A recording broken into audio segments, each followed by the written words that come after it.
بەناوی خوای گەورە و میهرەبان سڵاوتان لەبێت بینەرانی عزیز و خۆشەویست خۆشحاڵین کە لە ڕۆژێکی نوێ و لە پرۆگرامێکی نوێ پەیامی ڕۆژ هاتینەوە خزمەتتان کە ئەمڕۆژ کۆمەڵەیەک بڕگە و بابەتی نوێمان بۆ ئامادەکردوون بە هیوای ئەوەی کە تەواوی بڕگە و بابەتەکانمان جێگای سوود و ڕەزامەندی ئەوەی عزیز و خۆشەویست بێت و بتوانن تا کۆتایی بینەری بەرنامەکەمان بینەرانی عزیز و خۆشەویست سڵاوی خوای گەورەتان لێبێت ڕۆژێکی نوێتان باش ڕۆژێکی نوێ پێدەچێت بۆ هەرێمی کوردستان بێت بە تایبەتی کە ئەمڕۆ سوێندی یاسایی کابینەی نوێمی کوردستان لە پەرلەمانی کوردستان سوێندی یاسایی دەخورێت کابینە نوێیەکەمان بۆ هیوایی کە کابینەیەک بێت کە بتوانێت خزمەتی پێویست بە هاوڵاتیانی هەرێمی کوردستان بکات و چیتر کۆتایی بە قەیرانەکانی هەرێمی کوردستان بێنرێت. تەوەری یەکەمی بەرنامەیەم ڕۆمان قسەکردنە لەسەر ڕێنماییە تایبەت و پێویستەکان بۆ حاجیە بەڕێزانەی کە بڕیار وایە ڕۆژی پێنجشەمەواتە بەیانی یەکەم کاروانی حاجیانی هەرێمی کوردستان بەرەو شاری مەککەی پیرۆز بەڕێبکەون ئەو ڕێنمایە پێویستان و چین کە پێویستە حاجیەک چه حاجیەکی ئافرەت و چه حاجیەکی پیاو پێویستە بیانزانێت. واروەها تەوەری دووەمی بەرنامەکەمان قسەکردنە لەسەر هیوا و یا چاوەڕوانیەکانی ڕۆژنامەنووسان لە کابینەی نوێم کە بەتابەتی قسە و باسی زۆر وەردەگری. واروەها پەیامنێرمان لە شاری هەولێرەوە لەسەر دەستپێکی سوێندی یاسایی کابینەی نوێی حکوومەتی هەرێمی کوردستان لەگەڵمانایەکە ئەمڕۆ دوو بڕگە سەرەکیەمانەیە و بەشێکی زیاتری تەرخان دەکەین لەسەر ڕێنمایەکانی پێویست بۆ حاجیان کە قسە و باسی زۆر هەڵەگرێ و ئەمڕۆ کە پێویستە چونکە لە هەرێمی کوردستانە ڕێژێکی زۆر لە حاجیانمانەیە کە سەفەری حەجیان لە پێشە لەگەڵ چەند زانیاریەک و بڕگەیەکی تایبەت کە ئایا دەزانیت ناونیشانی بڕگەکەمانە بڕگە و بابەتەکانی ئەم ڕۆمان دەبن بۆ هیوایی کە جێگەی سوود و ڕەزامەندی هەموو لایەک بێت. سەرەتا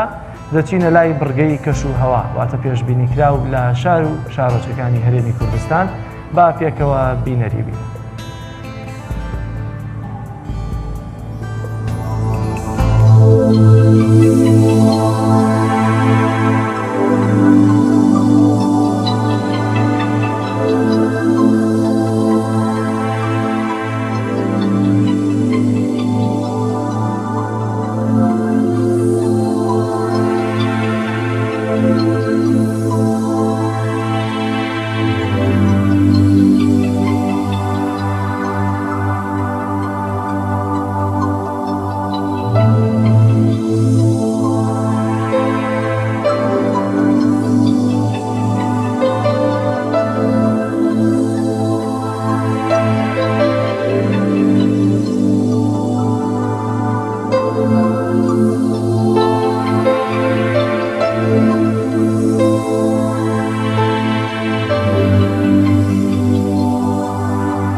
بەڕێزان ئێستاش دەچینە لای ئەو مێژوو ڕووداوە گرنگانەی کە لەم ڕۆژە ڕوویانداوە فەرمونون بە پێکەوە بینەریان بێت.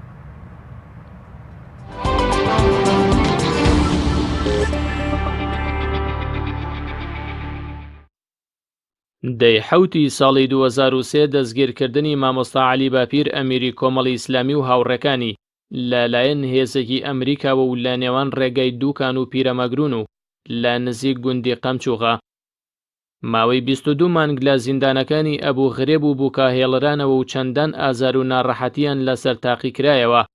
بەبێ ئەوەی مامۆستا و هاوڕێکانی بچووکترین سازش لەسەر هەڵوێست و مەبادیئەکانی خۆیان و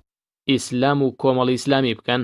لە کاتێکدا کۆمەڵی ئیسلامی و پێشتریش مامۆستا و ئەندامانی کۆمەڵ لە بزوتنەوەی ئیسلامیدا هەمیشە چەکی جیهادیان دژی ڕژێمی بەعەس هەڵگرتبوو ڕووخاندنی بەعسیان کردبووە ئامانجی لە پێشینەی خۆیان کە چی ئەمریکا بەبێ ڕەچاوکردنی هیچ ماندووبوون و خزمەتی کۆمەڵی ئیسلامی بە ناوی کۆبوونەوەیەکی دۆستانەوە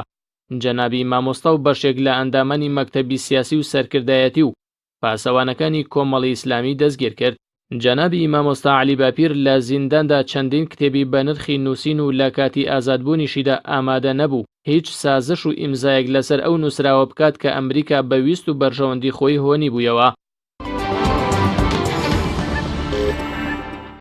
دەی حەوتی ساڵی 1509 لە دایکبوونی گەورە ڕیفۆرمخوازی ئاینی گەلی فەڕەنسا جان کالڤن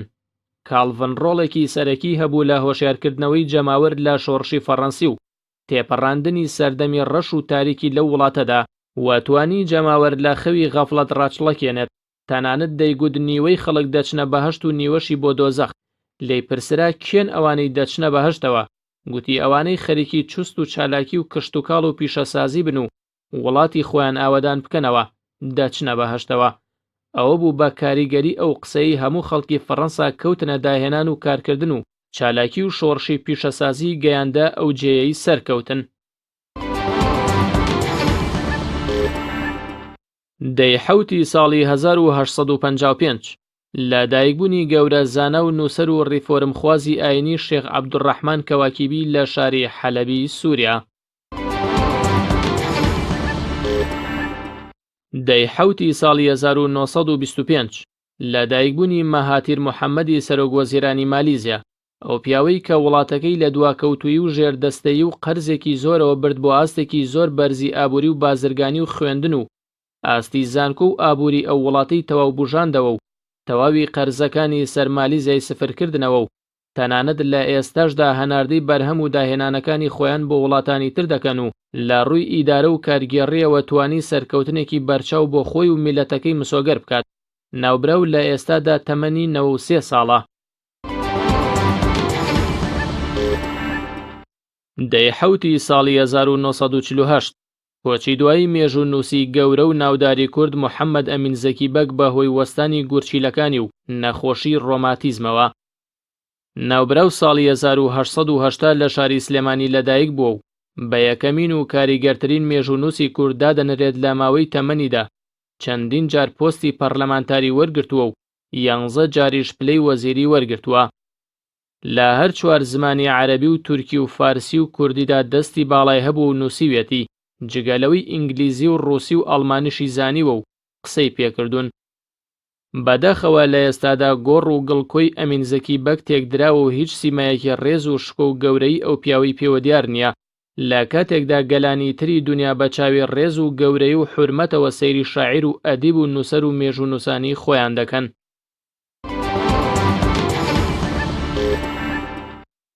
دەی حەوتی ساڵی 2000 دوای مانگێک لە مردنی حافز ئەسەدی سەرۆکی سووریا بە شارەسەدی کوڕی ڕێژەی لە سەدانەوە حەوتی دەنگەکانی ئەو وڵاتی بەدەستهێنا و بوویە سەرۆکی سووریا و جێگەی باوکی گرتەوە. ناوبراو لە کاتی کۆچی دوایی باوکیدا تەمەنی تەنها 35 ساڵ بوو لە یاسای ئەو وڵاتەشدا دەبوو سەرۆک تەمەنی 40 ساڵ بێت. بۆیە ئەنجومەنی دادوەری ئەو وڵاتە پێداچوونەوەی بەو بڕیارەدا کرد و 40 ساڵی نەکردە پێوەر بۆ بوون بە سەرۆکی ئەو وڵاتە. بە شارەسەد و حافز ئەسەدی باوکی بە درێژایی ماوەی حکومڕانیان یەکێک بوون لە گەورەترین ستەمکارەکانی مێژووی ڕۆژهەڵاتی ناوەڕاست و هەزارەها موسڵمان و خەڵکی سڤیلیان شەهید کردن.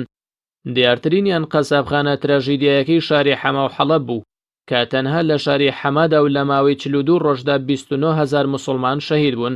لەبارەی بوونی زیندانگەلی زۆر قێزەون و دژە مافی مرۆڤەوە سووریا بە یەکێک لە وڵاتانە دادەنرێت کە سیستەمی زیندانێکی زۆر پڕ ئازاری هەیە. ڕۆمانی نووسەری سووری مستەفا خەلیفە کە باز لە زیندانەکانی سووریا دەکات باشترین گەواهیدەرە بۆ خراپی ڕەوشی مافی مرۆڤ لە زیندانەکانی سووریادا. دەی حەوتی ساڵی 2006 دەستگای هەواڵگری ڕووسی لە کردەیەکی نهێنی و بەرنامە بۆ داڕێژراویدا هەستان بە تیرۆرکردنی سەرکردە و مجاهیدی لێهاتووی گەلی شیشان شامال باسایف ناوبرە و لەگەڵ هاوڕێکانیدا بە درێژایی چەندین دەیە بەردەوام بوون لە ڕوبەڕووبوونەوە و جیهاد دژی داگیرکاری ڕووسەکان و داوای سربەخۆی و خۆبەڕێوەبەریان بۆ گەلی شیشان دەکرد و لەو پێناوەشدا چەندین نەبەردی و شەهیدیان بەخشی. دەی حەوتی ساڵی 2010 کۆچی دوایی زانە و بانکخوازی ئیسلامی میسر دکتۆر ئەحمەد عیساڵ ناوبرا و یەکێک بوو لە کەسایەتیە کاریگەرەکانی ناوڕاگەیاندنی ئیخوان الموسلیمین و لە تەمەنی 12 ساڵیدا هەموو قورئانی پیرۆز لەبەر دەکات. ناوبرا و خاوەنی بڕوانامە و دکتۆرایە لە بواری ئوسوڵی فیقه و ماوەیەکی زۆر لە زانکۆی ئیسلامی پاکستان وانەی وتووەتەوە.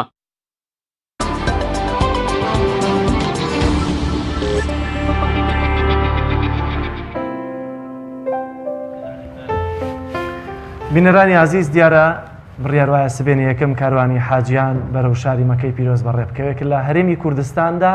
7,000 حاجی ئەم ساڵ بەشدار دەبن لەو سەفەرە لەو گەشتە پیرۆزەدا. دیارە 2,000یان بە پێوە پشکەی کە بەر عێراق کەوتبوو، 2,000 بەر هەرێمی کوردستان کەوتووە لەوانەی کە وەکو حەجی تۆجاری ئابازرگانی بەشداریان کردووە گەرچی بەشێکی ئەوانشدا بەش بۆتەوە بەسەر یەدەکەکانە یاخودەوانەی کە بەدیلن و هەروەها لە سلێمانی 2600 کەس بەشدارن لەو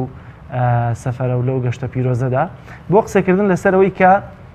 دیارە بەڕێکەوتنی ئەم حاجە پیرۆزانە بۆ گەشتە پیرۆزە پێویستیان بە ڕێنمایی تایبەت هەیە، پێویا گەرچی لەگەڵ گەشتەکاندا کۆمپانیاکان خەڵکی تایبەتیان هەیە بۆی کە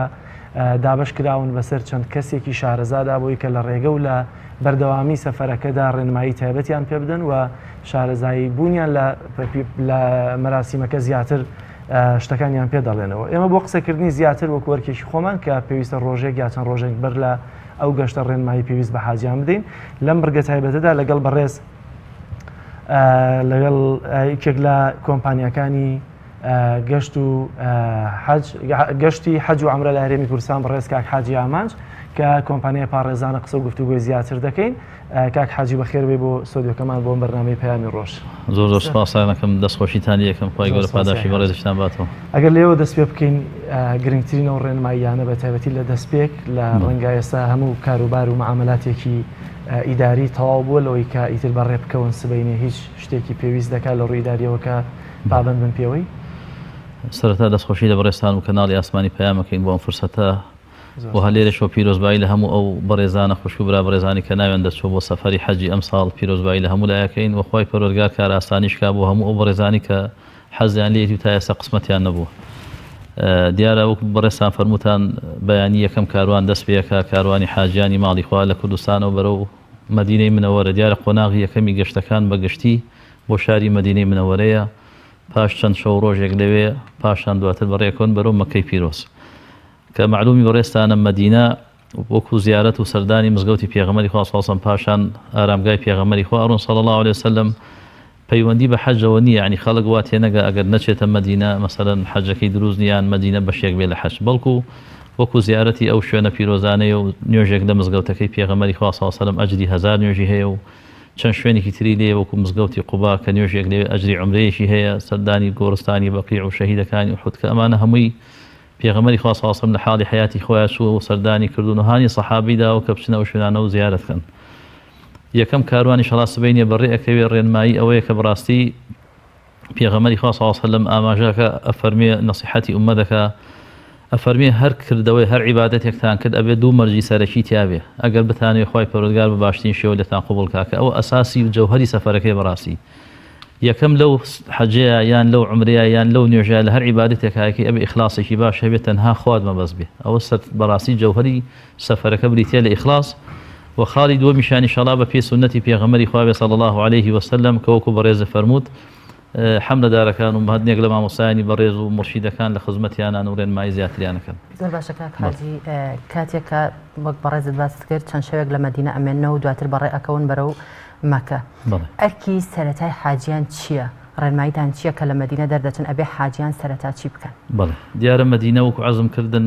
کۆمەڵی فەزایلی زۆر گەورەی هەیە. ئینسان کاتێک کە ئەچێتە مەدینە ئەبێ وا هەسکا کە پێغەمبەری خوا صلی الله علیه و سلم لە حاڵی حیاتایە بەچێتە خزمەتی، ئەبێ زۆر بە ئەدەب و هەڵسوکەوت کا لە شاری مەدینە، چونکە هەندێک لە سەحابە لە سەردەمی پێغەمبەری خوا صلی الله علیه و سلم دەنگە دەنگیان کرد و دەنگیان بەرز کرد بەسەر پێغەمبەری خوا صلی الله علیه و سلم، خۆی تەعالی لێ قبوڵ نەکردن و ئاەتی بۆ ناردنە خوارەوە کە عیتابی لێگرتن و تووڕە بوو لێیان. مەبەست چییە؟ ئێمە کاتێک کە ئەچینە ئەو شوێنە پێغەمبەری خوا صلی الله علیه و سلم لەو شوێنە مبارەکەی ئەبێ زۆر بە ئەدەب و هەڵسوکەوت کەین، زۆر بە ئەدەب و بچینە خزمەتی وا هەستکەین کە خۆی لە حاڵی حیاتایە. زیارەتی پێغەمبەری خوا صلی الله علیه و سلم کە سەحابە بەڕێزەکان هەر کات لە سەفەر هاتبێتنەوە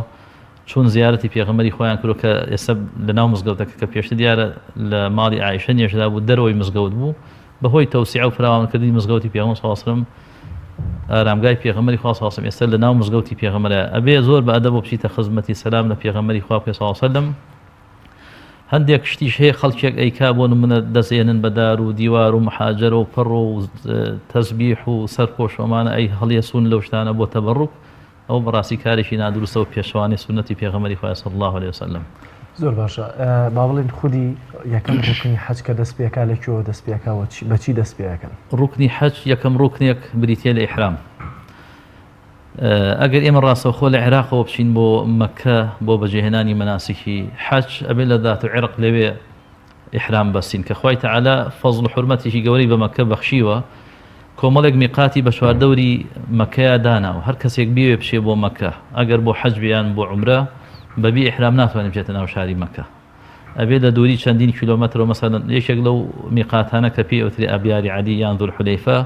نزیکەی 440 کیلۆمەتر دوورە لە مەکەوە لە مەدینەوە کە تۆ ئەچی بۆ مەکە واجبە لەسەر وەکو ئەهلی مەدینە بچیتە ذوالحولەیفە پێغەمبەری خوا صلی الله علیه وسلم چۆتە ئەوێ بۆمانە گێڕنەوە هاوڵە بەڕێزەکانە فەرمی انطلق النبي من المدينة بعدما ترجل وادهن ولبس إزاره ورداءه هو وأصحابه ئەفەرمون پێغەمبەری خوا صلی الله علیه وسلم لە حەجەت الوداع کاتێک کە ڕۆی بەرەو مەکە بۆ بەجێهێنانی مەناسکی حەج لە ماڵەکەی خۆی سەرڕیشی مبارەکی شانە کرد و شەوری کرد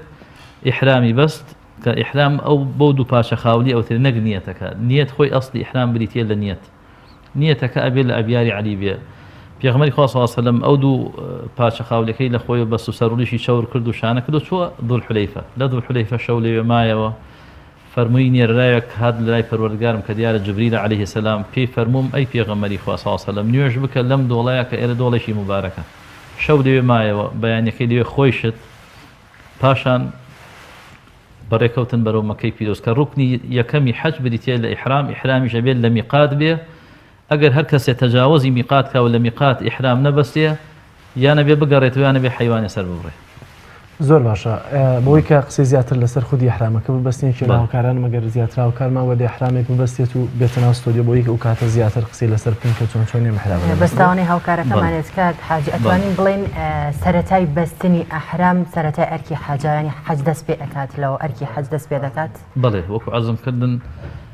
یەکەم ڕوکنی حەج حتا عمرێش بریتە لە ئیحرامیش یعنی چی خۆ هەرەوە نێت و هەرەوە دوو پاشە خاولێ لە خۆ بەستیت و تاوە بەڵکو کۆمەڵێک فەلسفەی گەورەی تیا مەسەلەی ئیحرام یعنی تۆ جل و بەرگی دنیا لە خۆت دائڕنی جلی قیامەت لە بەرەکەی ئەو دوو پاشە خاولیە نەگیرفانی هەیە وەکو وایە بەدەستی خۆت تۆ بێیت کفنێ لە خۆتەوە پێشی ئەم بەڕاستی ئینسان کە لە بەریەکە بیری کفن و بیری ئەبێ ئەو دوو پارچە خاولی پێوە بێ ئەو کەسێک کە ئیحرامە بەستێ بەڵێ هەر کەسێک کە ئیحرام بەسێ بۆ پیاوان دیارە تەنها ئەم دوو پاشێ غەیری ئەم دوو پاشە ئیحرامە نابێ هیچ شتێکی لە ژێرەوە لە پیاوە بێ بەڵام خوشکانی بەڕێز ئەبێ جلی خۆیان بێ بەڵام جلێکی حاجی خوشکان هیچ ڕەنگێکیان بۆ مەحدود کراوە کە لەبەر نەکرێت نەخێر خوشکان باشترین جل بۆ ئافرەت بۆ خوشکانی بەڕێز بۆ ئیحرام و بۆ غەیری ئیحرام ڕەنگی ڕەشە کە ڕەنگێکی سەرنجڕاکێژ نییە کە بەداخەوە هەڵە تێگەشتنێک هەیە زۆرێ لە خوشکان جلێکی تەنیکی سپیەکەن کە ئەو مخالفەی سونەتی پێغەمبەری خوا صلی الله علیه وسلم بۆ پیاوانی کۆمپانیەکانیش حاجی ڕەنگی سپیان زیاتر بۆ دابین بکەن هەر ئاماژەشیان بەوە کردووە ببوورە کە جلی ڕەش منەوەم بیستووە کە جلێ ڕەش بێت و ئەگەر تۆزێ ڕەنگی تێکەڵ بێت نابێت لەبەر بکرێت دروست نییە خۆی عەرزمکردن نەک بۆ حەج لە هەموو کاتێکە ئافرەتان پێویستە لەسەریان جلێک لەبەرکەن سەرنجڕاکێژ نەبێ جلێکی شەرعی بێ مەرجی حیجابی تیا بێت لە حەجشە ئەو ئەولاترەکە جلەکەیان جلێکی شەرعی بێت تەسک نەبێت تەنگ نەبێت بەجانەوە نەنووسێ وا نەبێت کە پیاو سەیرانکە و مای سەرنجڕاکێشی پیاوان بێ ئەوەی مۆزوعەکە زۆر باش کاک حاجی ئەگەر شێوازی ئیحرام بەستنەکەمان بۆ باس بکەین زۆر باش ئینشاڵڵا کاک یارگار ئەو دیارە پێشتر بۆ ڕێزێکی سەفەری حەجی ئەمرەی کردووە و شارەزایە کاک یارگاریان فەرموو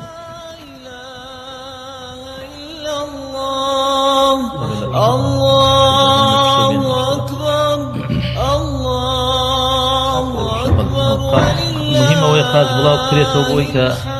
بتوانی هەنگاو بنێ چونکە زۆر کەس قاشی ئاوایەکە ئیحرامکە دەبێت ئەو قاچانە یانی زیاتر بکاتەوە چونکە جاری وایە تۆ پێویست وایە کە ئەڕۆی مەسەلەن مەسافەیەکە ڕۆی هەنگاوێگەنی لە پاسدا ئەبەزی بازێگەی یان شتێکی ئەگەر مەسافەکە کەم بوو چەند کەسمان بینەوە کەوتۆ بە عەزار بڕۆی نەیتوانی هەنگاوبنەوە پێویست زۆر باش باس لەوە دەکەن کە تەنها دوو پارچەوێ بەڵام ئێستا بۆ زۆریان دەبینێن قایشەش دەبەستن بۆ خۆیان ئەو قایشە هیچ ڕایەکی لەسەرە لەوەی کە نابێ هەبێ ئەگەر هەبێ ئاساییە زۆر ئاسایی ئەگەر ئەو ئیحرامە قایشەکەی پێوە نەبێ ئەو سێ بەزۆکو پێویست ناوە سلوانەی بکوێتە خوارەوە زۆر ئاساییە بەڵام یەک ئیشکال دروست دەبێت جاری وایە خەڵکێک لێبێ بە ئیشکال مەسەلەن ئەڵێ قایشەکەم تەقەڵی پێوە یان ئیحرامەکە تەقەڵی پێوە دورومانی پێوە خۆی ئەو دورومان و خێڵە مەبەست لە چییە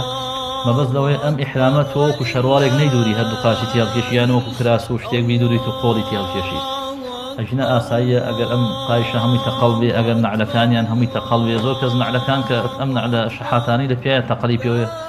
لێوێ بە کێشەیە گەڵێ دروست نییە و هەمووی تەقەڵە دروستە زۆر ئاساییە تەنها مەبەست لە جلوبەرگەکەیە کە بەڵێ درونەکە وەکو کراس و شەروال نەیدوری لە بەریکە ئەوەیە مۆزوعەکە زیاترەوەی کە دەبینرێ لە گەشتی حەج و یاخود عەمرەدا بەڵێ ئەم شانەکەیەتی خەڵک بە شێوازی جیاواز دەیبەستێ هەیە هەر ئاوایی پێچێ بەسەریا و لەسەر شانی دەیهەڵێتەوە هەیە تون و تۆڵتر دەیبەستێ باڵەکانی زیاتر دیارن مەگەر لە کاتی تەوافەکەیانە بێ باڵی ڕاستی دەستی ڕاستی دەریێنێت زیاتر چه جۆرێک ئایا ئەگەر بوون منە بکەوێتە خوارەوە لە کاتی جێبەجێکردنی ڕوکنەکاندا کەم لەمانە گەر بکەوێتە خوارەوە چییە ڕوکنەکە بەتاڵ دەبێتەوە یا ئەو پرسیارێکی زەرور بۆ ڕاستی زۆر کەس وا تێگەشتووە ئیحرام ئەم دوو پارچە قاولیە بەتەنها کە ئەمەدانە ئیحرامەکە دەشکێ ئەمەش هەر هەڵە تێگەشتنیەکە ئیحرام وەکو عەزمانکردنی ئێستا ئەم برابەرێزە ئیحرامی نەبەستەوە هەتا نەچێتە میقات و نیەت نهێنێ کەواتە ئیحرام بریتیە لە نیەت تۆ بە نیەت داخل ئیحرام بی ئەمە ئەم جلە مەسەلەن پیس ئەبێ چڵکرد خەڵکی خۆی جاران مەسەلەن هەبوو مانگێ بەڕێوە بوو 20 ڕۆژ بەڕێوە تا گەیشتۆتە مەکەی پیرۆز هەمووی خۆڵایی بوو عارەقایی بوو پیس بوو لەبەرەوە زۆر ئاساییە جلەکە دانی جلەکە پشۆی بیگۆڕی ئیحرامیشتی لەبەرکی زۆر ئاساییە تا ئەوەندەیە دەگەیتە مەکە توانێ لایبات لە مەکەیش هەر کاتی تۆ لە ئیحرامە بووی خەڵک هەبوو جاران ئیحرامی بە حەج بەستۆ بۆ نمونە لە ئێستەوە چوە بۆ مەکە بۆ حەج هەتا دوای حەج کە دەی هەشت تقریبا عەرەفەیە سێ چوار ڕۆژ دوایەوە لە سێم ڕۆژی جەژنا مەسەلەن یان لە یەکەم ڕۆژ دوای ڕەجمی شەیتان ئیحرامیان شکانەوە خەڵک هەبوو 15-20 ڕۆژ لەم ئیحرامەیە ماوەتەوە ئەوە بە شێوەی ئیفراد دەبێت لەو کاتی کە داینەی بۆ منە بیشۆی ئایا دەکرێت بە جلەکانی ترەوە تۆ ڕوکنەکان جێبەجێ نەخێر ئیلا ئەبێ بە ئیحرامەوە بێ بەڵام مەسەلەن هەیە دوو ئیحرامی هەبوو یان شتوێتی و جاران گەرم بۆ خێرا لە بەری کلۆتەوە و شک بۆ تۆ لە بەریاو گرنگ ئەوەیە نابێت جەلیتر لە بەرکەی هەر لە ئیحرامەکە کار حاجی بۆ لە ڕوکنەکانی حەج کەی دەست پێ دەکات دوایەوەی کە لە مەدینەوە بەڕێ ئەکەون بەرە و مەکەی پیرۆز ڕۆژیشی بۆ دیاری ئەکرێت یا خۆت هەر کە ڕۆژتی دەست خۆش بەس بە ئەو مەسەلەی ئیحرامەکە تەواوکەم یەک شت ما بوو مەسەلەی شان ڕوودکردنەکە ئیحرام کە لە بەرت کرد لە سەرەتاوە سونەت وایە هەر هەموو گیانی خۆتی پێدا پۆشی شانیشی داپۆشە لە سەرەتاوە هەتا ئەگەنە مەکە لە مەکەیش زۆر کەس یعنی لە ڕێگا لە ئەبیاری عادی کە ئیحرام بەسێ خێرا شانی ڕوو دەکات ئەوە بەڕاستی مخالفەی پێغەمبەر صلی الله علیه وسلم لەکوێ دەستت کرد بە تەواف لە حەوشەی حرەمە کە لە حەجەر ئەسودەوە دەست پێکەی لێوێ سونەتە شانە ڕوودکەی چونکە ئەگەر جاران خەڵک بە پێ ڕۆشتون مەسەلەن 15 ڕۆژ 10 ڕۆژ بەڕێوە بوون ئەو مەسافە زۆرە شانیان ڕوود وایە هەموو شانمریان ئەسووتە بەو هەتاوە گەرمەی ئەو وڵاتی کایبینن لەبەرەوە لە سەرەتاوە شانیاندا ئەپۆشن هەتا ئەچنە مەکە جانتاو کەلوپەلدانین لە ئوتێل و ئەچنە حرەم لەکوێ دەستیان کرد بە تەواو لێوێ شانیان ڕوو دەکەن هەر حەوشەڵتەکەش سونەتە شانیان ڕوود کاک حاجی زۆر جار دەبینی هەرم ئەمەی سەرشانەکان ئەوە بەهکەزایی خەنملی بەڕێ ئەڕۆن ئەمە ئاساییە خۆی لە ڕووی شەرعیەوە بۆ پیا و معلومی هەموو لایەکە کە عەورەت لە ناو هەتا ئەژنۆی ئەو مەسافەیەدا پۆشتی ئیشکالی نییە بەڵام جوانتر وایە یعنی بۆ شخصیت بۆ هەیبەت تۆ لە قەرباڵگەکەی پڕ لە پیا و ئافرەت وا شەرعیترە وا باشترە بە جوانی خۆدا پۆشی نابێ ئینسانەوە ئیهمال بێ هەموو ژیانی بەدەرەوە بێت تا بڵێن سەرسومەمانی کەواتە کاک حاجی حاجیان کە لە مەدینەوە بەڕێەکەون بەرەو مەکە توان سەرەتا بڕۆنە ئوتێلەکانی سراحەت بکەن و دواتر بڕۆن چونکە پێم وا بێت لە کاتی عەمرا یەکسەر ئەبێ بچیتە ماڵی خۆ عەمرەکە و بە ئەنجام بگەێنی ئەی حەج چۆنە ئەگەر باسێکی ئەومان بۆ بکەیت حەجیش هەر وەکو عەمرە وایە ئێمە بەگشتی خەڵکی کوردستانی خۆمان حەجەکەن بە تەمەتوع چییە لە پێش عەمرە ئەنجامێن هەروەکو چۆن پێشتر خەڵکی زۆربەی خەڵک عەمرەی کردووە لە مەدینەوە چنە ئەبیاری عەلی لێوێ عەمرە ئیحرامە بەستن نیەتی عەمرە هێن ڕۆن بەرەو مەکەی پیرۆز لە پێشا کە چوونە مەکە بەم هەموو جانتا و کەلوپەل و پاسە و ناتوانم بچنە حرەم عەمرە بکەن پێویستە بچنە ئوتێلەکە حتا سونە دوای ئینسان کە چوە مەکە خۆشی بشوە باش ئەگەر خەڵکی وا تێگەشتی بە ئیحرامدانی ئیحرامەکە بشکێکەواتە هەمووی عەمرەکان بەتاڵە بێتەوە لەبەرەوە سونە دوایە کاتێکە ئەچیتە مەکە خۆت بشوی بەڵام بۆ پیاوان ئەبێ ئاگایان لە چەند شتێک کە ئیحرامیان لەبەر کرد کۆمەڵێکیان لەسەر حرامە بێ ئەوانە چی بچین یەکێک لەوانە بۆ ژن و پیا و نینۆک بڕین لە کاتێکا کە نیەتی ئیحرامە هێنا نینۆکردن حرامە بێ لەسەر مولیەکردنەوە هەر جۆرێ بێ بڵێن بە مەقەز بێ بە مەشینە بێ هەر جۆرە مویەک بێ کە نیەتت هێنا حرامە بێ بەڵام پێش نیەتەکە پێش ئەوەی کە نیەت بێنی ئاسایی و سونەتە ئینسان خۆی پاکاتەوە و ئەگە تووشی زیای بەسەر ڕووشێ بیکەوانە هەڵبەتە بەسم بەرسمیێڵە نەگریش نینۆکردن لە ڕێگا بەسەلەن ئەبینی خەڵکێ بەداڵغەوە سەوزایە گەشتێنێتەوە گەڵالیە کاتەوە لە دەرکە ئەمانە نابی بکرێت ڕاوکردن ئێمە ڕاو ناکەین ڕاوکردنیش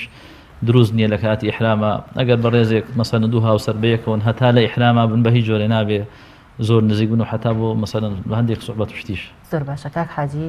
باسێکی خانمان بکەین زۆربەی خانمان کە ئەگەنە مەکەی پیرۆز زۆرجار ئەکەونە سۆڕی مانگانەوە خۆشمان زانین کە هەر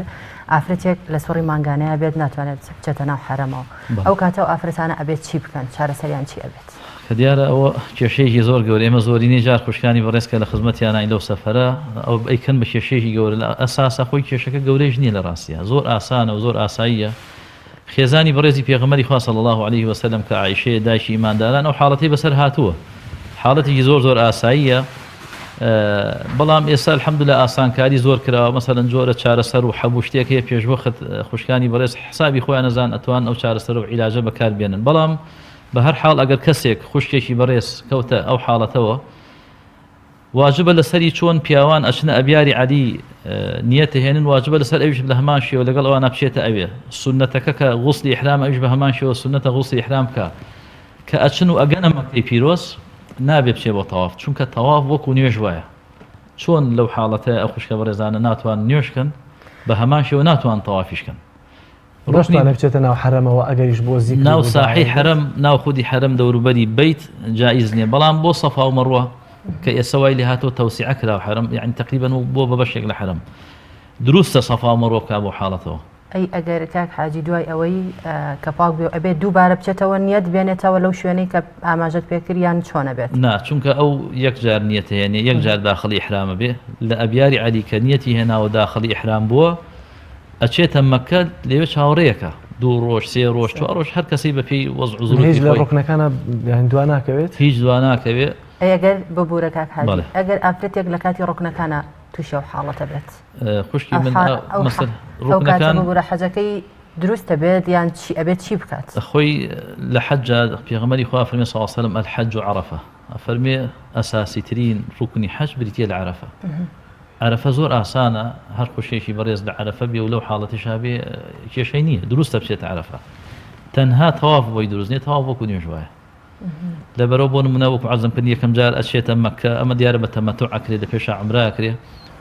ئەبێ بۆ سێ تا پاگە بێتەوە کە پاک بۆتە دوای چەند ڕۆژێکە خۆی زانێ دوای ئەوە ئەچێت چیەکە تەوافەکەیەکە و سەفا و مەڕواکە و قژی ئەبڕێ ئەمە عومرەی بەجێهێنا هەشتی ذیلحیجە ڕۆژێک پێش عەرەفە لەو ڕۆژەوە حەج دەست پێەکە پێوتری یەومە تەڕویە لەگەڵ هەموو حاجەکان لەگەڵ پیاوەکانە لەگەڵ براکانی تریە بە هەمان شەوە لەگەڵ قافڵەکەی ئەچنە مینە ئەگەر چوون ئەگەریش نەچوون زۆرێک بەداخەوە ئەمڕۆ ئەو سونەتە تەرکەکەن کە بەتایبەتی زۆرێک لە وڵاتان و عێراق و کوردستان و زۆربەیان ئەبەنە عەرەفات هەشتی مانگ ئەچنە عەرەفەکە خۆی ئەساس وایە ئەسڵەکەی وایە کە 9 مانگ بچنە عەرەفە عەرەفە هەر خوشێکی بەڕێز لەو حاڵەتەیە بە زۆر ئاساییە شەیتان ڕەجمکردنەکە بۆ حاڵەتە ئاساییە تەنها وەکو عەزمانکردن تەواف دروست نییە بێ چاوەڕێکە تا پابێتەوە دوای تەواف زۆر باشکار حاجینەوە بڕێک وەردەگرین دوای دێنەوە لەسەر هەندێک لە ڕوکنەکانی تر و ڕێنمایانەی کە پێویستە حاجیان تووشی هەڵە نەبن و بەتایبەتی چاو لە هەندێک خەڵکی تر نەکەن لە حاجی تر لەوە ڕەنگە جیاواز بێ ڕوکنەکانیان یاخود بیر باوەڕیان جیاواز بێ ڕای جیاواز لەسەر شتەکان هەبێ قسەی زیاتر بینەرانی عەزیز ناوبڕێکی کورت وەردەگرین و دێنەوە لاتان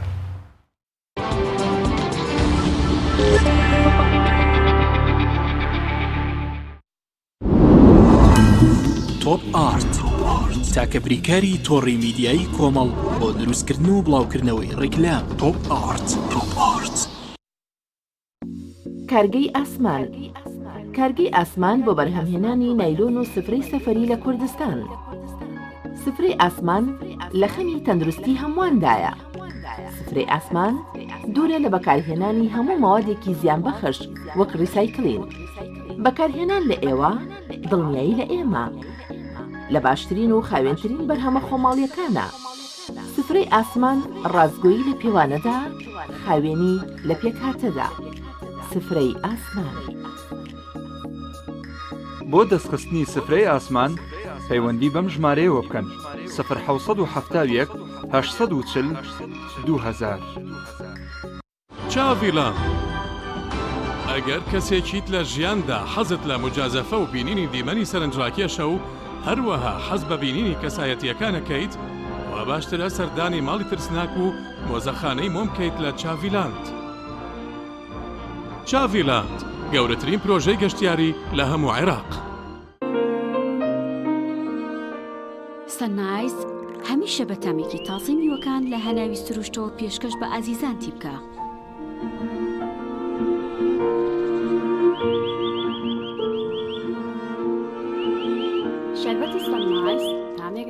کردوتەوە. شەربەتی سەنایز تامێک لە سروشتەوە. ئایا تا ئێستا بیرت لەوە کردوتەوە کە ئینتەرنێتێکی بێسنوور بەکاربێنیت یان بیرت لەوە کردوتەوە کە بۆ هەفتەیەک یان 2 هەفتە ئینتەرنێتی بێسنوور بەکاربێنی؟ سەرەڕای هەموو ئەمانە تا ئێستا بیرت لەوە کردوتەوە کە بۆ یاریە ئەلکترۆنیەکان ئینتەرنێتی بێسنوور بەکاربێنیت؟ بێگومان نەخێر. فانسی نێت هەموو ئەم کێشانەت بۆ چارەسەر دەکات. تۆش دەتوانیت بۆ ماوەی هەفتەیەک یان 2 هەفتە یان مانگێک بەردەوام بێسنوور لەگەڵمان بیت. ئێستا خزمەتگوزاریەکانمان لەم شوێنانە بەردەستە: سلەیمانی، شارباژێر، شارە زوور، هەڵەبجە، سەی سادق، عربەت، پێنجوێن، بازیان، تاسڵوجە و زەرگوێز. فانسی نێت، هەمیشە ئینتەرنێتی بێسنوور. هەمومان حەزمان لە برنجە. برنجێک تامی ڕاستەقینەی برنجمان پێ ببەخشێ. بازار جمەی دێت لە برنج، بەڵام بژاردەی من برنجی دۆلفینسیە. بە تام و بۆن هاوشێوەی برنجی کوردیە. 100% سروشتیە. برنجی خڕی دۆلفینسی شێفە گەورەکان سەرسامەکات. بۆیە بێ دوودڵی بژاردی من و کابانی ماڵە. تا ئێستا زۆر جۆری برنجم تاقی کردوتەوە، بەڵام هیچیان وەک دۆلفینسی نییە. تامێکی ترە ئێوەش دەتوانن تاقیکەنەوە. دۆلفینسی باشترینمان بۆ هەڵبژاردن. تۆپ ئارت تاکە بریکاری تۆڕی میدیایی کۆمەڵ بۆ دروستکردن و بڵاوکردنەوەی ڕیکلام. تۆپ ئارت.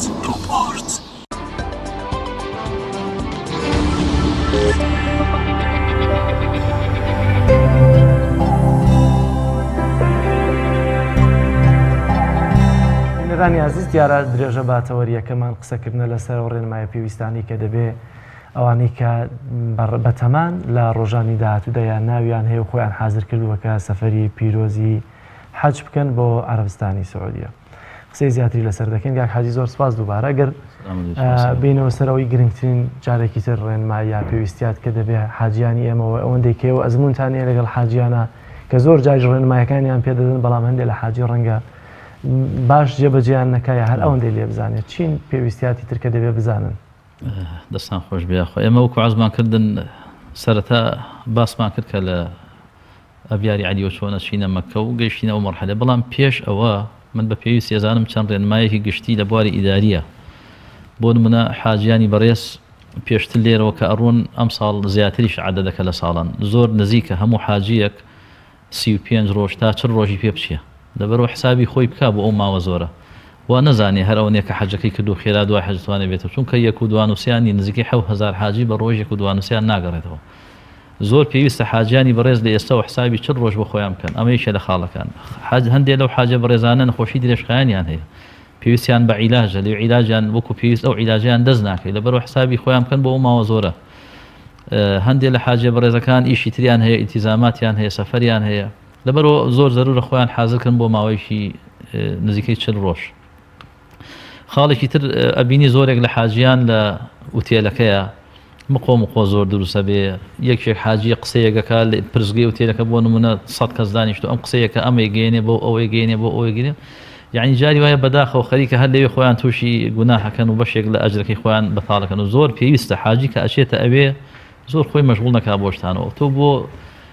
مەبەستێکی گەورەترە چی، تۆ بۆ ئەوەی خوا لە خۆت ڕازیکی. ئەم سەفەرە سەفەری ڕۆحە، سەفەری تەمەنە. ئینسان لەوانەیە لە هەموو تەمەنیا یەکە ڕەخوای گەورە ئەو فەزڵی پێبەخشی ئەو سەفەری بەنسیب بکە. بەڕاستی ئینسان ئەگەر لە جەوهەر و سەفەری حەجتێ بگا، هەرچەنە ماندوو بێت، دە ئەوە نێتریش ماندوو بێت، دە ئەوە نێتیش پارە سەرف کە ئێشتا بە هیچی نازانێت. چونکە بەڕاستی سەفەرێکە ئەگەر خوا لە هەموو لایەکی وەرگێ، خوای تەعالە لە ماوەیەکی کەما قەڵەمی عەفو لێبوردن بەسەر گوناهی ئەو کەسانەیە هێنێ کە ئەچنەوە ئەو شوێنە پیرۆزە. لەبەرەوە ئەبێ ئامادەی ئەو بیکە زەحمەتیشی توش بێ و ناڕەحەتیشی توش بێ و گوێ لەو شتانە نەڕووی خواردنەوە 40 ڕۆژ لەوێ ڕەنگە زۆر جار خواردنەکانی لێ بۆ کەسێک لێرە حەزی لێ نەبێ یاخود پێی نەخورێت. بەڵێ ساڵانی پێشوو وەزارەتی ئەوقاف لەگەڵ چەند مەطعەمێکی تورکا لەوێ گرێبەستیان نەکرد، خواردنێکی باشیان هێنا کە نزیک بوو لە خواردنی خۆمانەوە. ئەم ساڵ ئەگەر وەکو ساڵانی پێشوو خواردنی تیا بێ، ئەو خۆیان خواردنێنە مەطعەمەکە. بەس ئەوەنەی کە من بیست بێتم وابزانم ئەم ساڵە لەن خواردنی تیانە و بە هەر حاڵ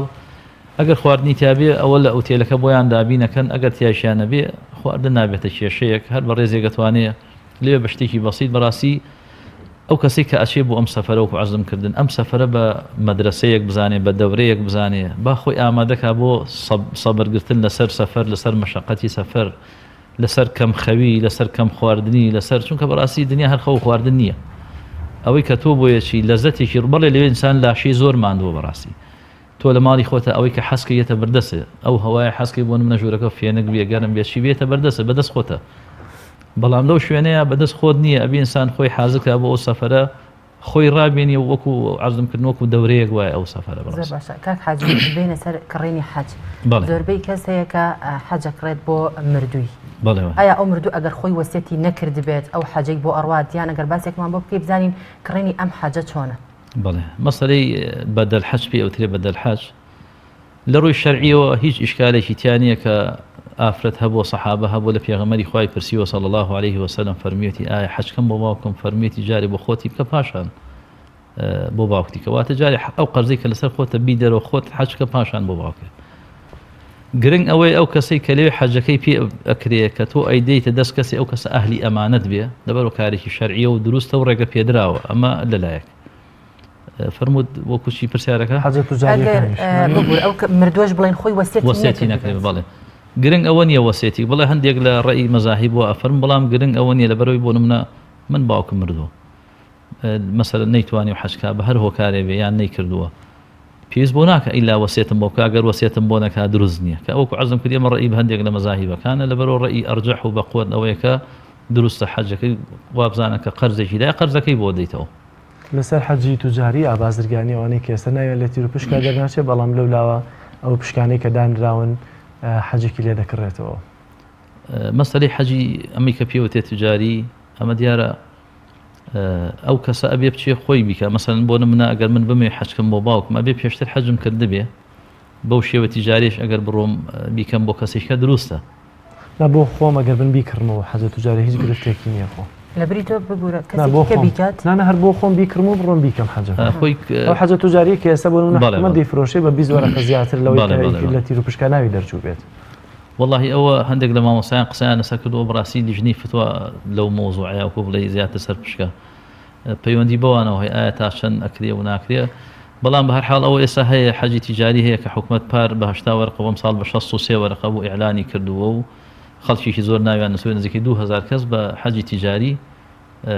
ئەڕۆن بۆ حەجی شەڵام ساڵ حاجی کڕینی ئەو حەجە بۆ نمونە تۆ ئەڵێ لەوێ ئەیە بە کەسێکی ئەمان ئەبێ ئەو کەسە لەگەڵ خۆتا بێ و حەجە ئەنجامەگەێنێ دیان ئەتوانێت جیابێت لەگەڵ تۆیە زۆر شت هەیە لەسەر سیقە ئەڕوا لەسەر با بڵێن ئێستا کەس نازانێت دڵی کەس چیتایە مەسەن بۆ نمونە من کەسی ڕابسپێرم بڵێم ئەم حەجەت ئەیەمێ بۆم کە بە ئەمانەت ئەو ژەڵێ بەسەر چاو بڵێم ئەبێ بوو بیرم لە عەرەفات من ئەگەر کابرا بشبینم لە عەرەفات ئەگەر خوا نەخواستە کابرا ئەهلی خیانەت بێ خۆ من توزانم چی لە دڵیەوە لەوانەیە حەجکا بۆ کەسێککە بەڵام لەبەرەوە شەد نییە زۆر بەدوایە بەو شێوەیە یعنی هەر کەسێک بینی بە گومانی خراپ لە خەڵک بڕوانی خەڵکی باش لەوێ زۆرە مدرسە زۆرە مەسەلەن جامعی ئیسلامی هەیە دار الحەدیث هەیە زۆرێک لەو مەدارسانەی تر هەن خوا نەخواست ئەگەر کەسێک کە موکوڕی هەبێ لە ئەنجامدانی ئەم واجبە کە بۆ کەسێکی بەجێهێنێ کابرا خۆی گوناهبارە بێ بەڵام حەجەکە لەسەر ئەم کەسە لا ئەچێ و بۆی ئەنووسێ ئینشاءڵڵا کاک حاجی مەرجە پێغەمبەری خوا درودی خوای لەسەر بێت لە هەر یەکێک لە ڕوکنەکان کاتێک کە جێبەجێی کردبێ ئەگەر نوێژیشی نەکردبێ حاجیان دەبێ ئێستا نوێژ بکەن تێها بەتێبەتی بۆ نمونە هەندێک شتێک ڕای جیاوازی لەسەرە لە عەرەفە دەبینی هەندێک حاجی نوێژی تایبەتەکەن لەوەی کە لەبەر پیرۆزی شوێنەکە نەک لەبەر سونەتی نوێژی سونەت یاخود نوێژە فەرزەکانی تر و هەندێک ڕوو دەکەنە عەرەفە و دەپاڕێنەوە زۆر جار یاخود لە کۆتایی حەج و عەمرەکانە دەبینی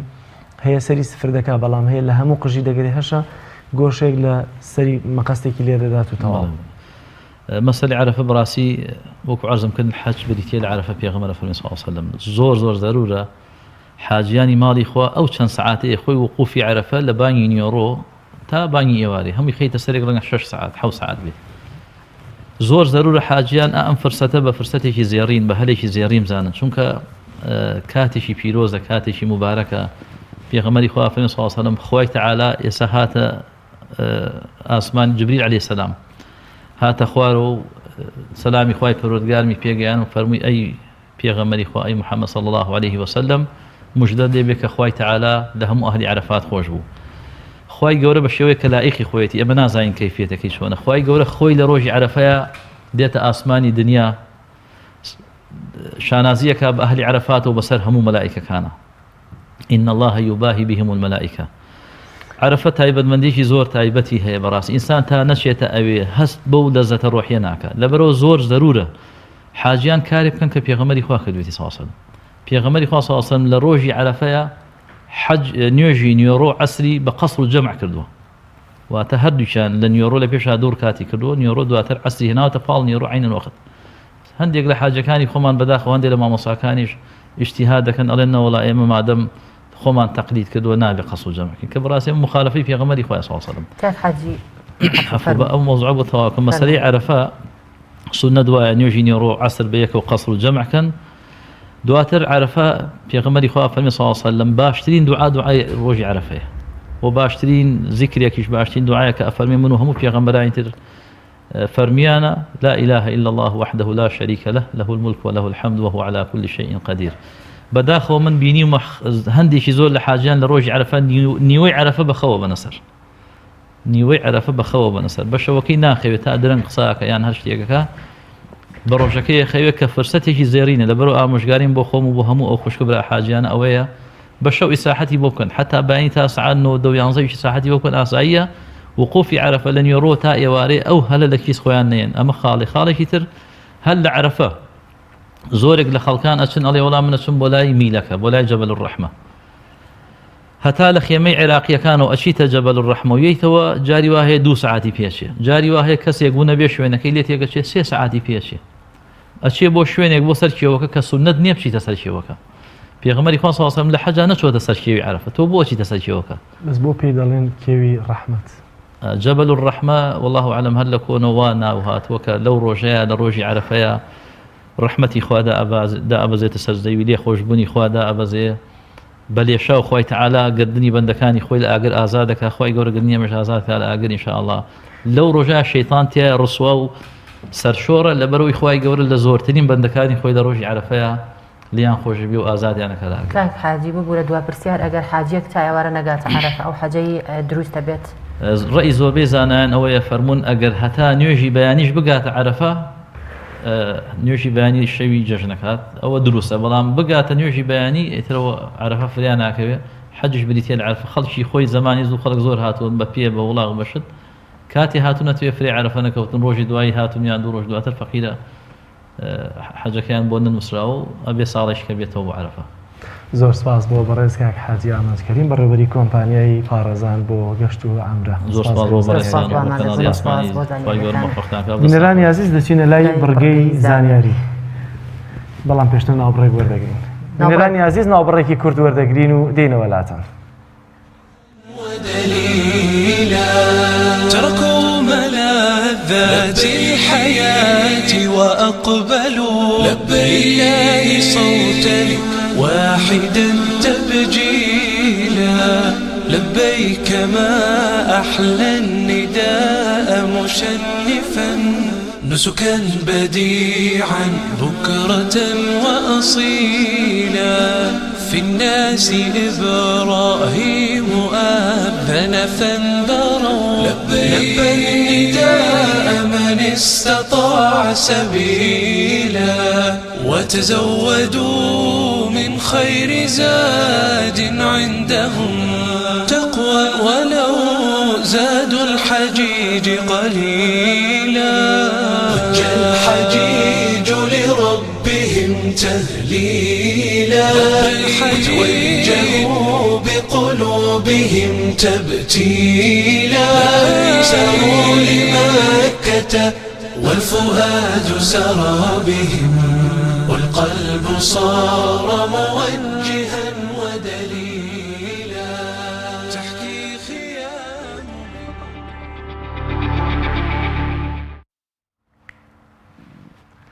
بینەرانی عەزیز دیارە بڕگەیەکی نوێ لەناو بەرنامەی پەیامی ڕۆژە کە هەیە ئەویش بڕگەی ئایا دەزانی کە بە چەند زانیاریەکی جۆراوجۆر و کورت ئاشناتان دەکەین. ئەچینە لای بڕگەی ئایا دەزانی. ئایا دەزانی پشیلەکان دوو لە سەرسیەی تەمەنیان لە خەودان بۆ نمونە گەر پشیلەیەک 9 ساڵ تەمەنی هەبێت ئەوە 6 ساڵی تەمەنی لە خەودا بەسەری دەبات. ئایا دەزانی شاژنی تایلەند لە پێش چاوی دەستەی پاسەوانی و خزمەتگوزارەکانی بۆچی غەرق بوو خنکا و کەسیش هەوڵی دەربازبوونی نەدا چونکە دەست لێدان لە شاژنی تایلەند قەدەغە و سزایی زۆری هەبوو. ئایا دەزانی بۆچی ئەمریکیەکان عاشقی دزی بەناوبانک چارلی فلۆید بوون؟ چونکە لە کاتی دزی لە بانکەکاندا هەموو ئەوراق و بەڵگەنامەی خەڵکیشی دەسووتاند و ئیدی دەوڵەت نەیدەزانی کێ قەرزارە یان خۆت کێ پێشینە و قیستی لەسرە. ئایا دەزانی ژیانی سەرۆکی ویلایەتە یەکگرتووەکانی ئەمریکا لە ناو کۆشکی سپی بێ بەرامبەر نییە و دەبێت لە بەرامبەر مانەوە و خواردن و خواردنەوەکانی بەشێک لە موچەکەی سرف بکات؟ ئایا دەزانی ویلیام جیمر وەکو زیرەکترین مرۆڤ تا ئێستا لەسەر زەوی ناسێنراوە چونکە دەیزانی بە زیاتر لە 40 زمان قسە بکات؟ ئایا دەزانی لە 8500 کەسدا تەنها یەک کەس دڵی لای ڕاستەوەیە؟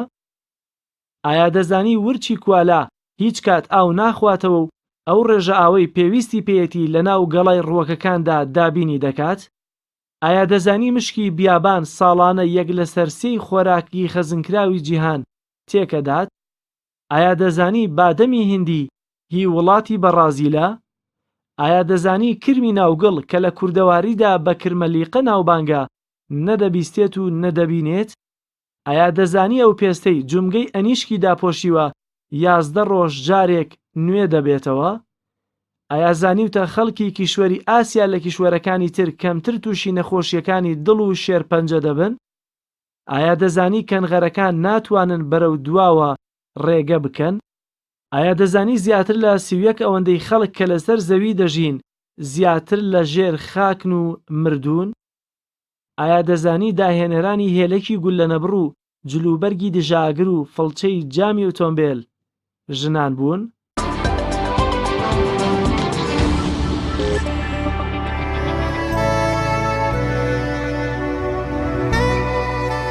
بینەرانی عزیز تەوەری دووەمان قسەکردنە لەسەر چاوەڕوانیەکانی ڕۆژنامەنووسان لە کابینەی نوێیەمی حکوومەتی هەرێمی کوردستاندا. ئەگەرچی لە ڕابردوودا هەمیشە ڕەخنەیە و گلەیی هەبووە لە سەرۆکی کابینەوە لە بەگشتی کابینە وەزاریەکانی ڕابردوودا، بەڵام چاوەڕێ دەکرێت بزانین ئایا کابینەی نوێم مامەڵەی چۆن دەبێت لەگەڵ ڕۆژنامەنووسانە بە تایبەتی لەو ڕوانگەوە کە سەرۆکی کابینەی نوێم کەسێکی جیاوازتر لە کابینەکانی دیکەیەوە تا ئێستا ڕەنگە بەرکەوتێکی ئەوتۆی لەگەڵ ڕۆژنامەنووسانە بووە، بە تایبەتی لە کابینەکانی ڕابردوودا بە ڕێزان نێچیروان بارزانی وەروە دکتۆر بەرەم ساڵح مامەڵەیەکی جیاواز و تا حدێک کراوەیان لەگەڵ ڕۆژنامەنووسانە هەبووە، بەڵام سەرۆکی نوێی کابینەی نوێم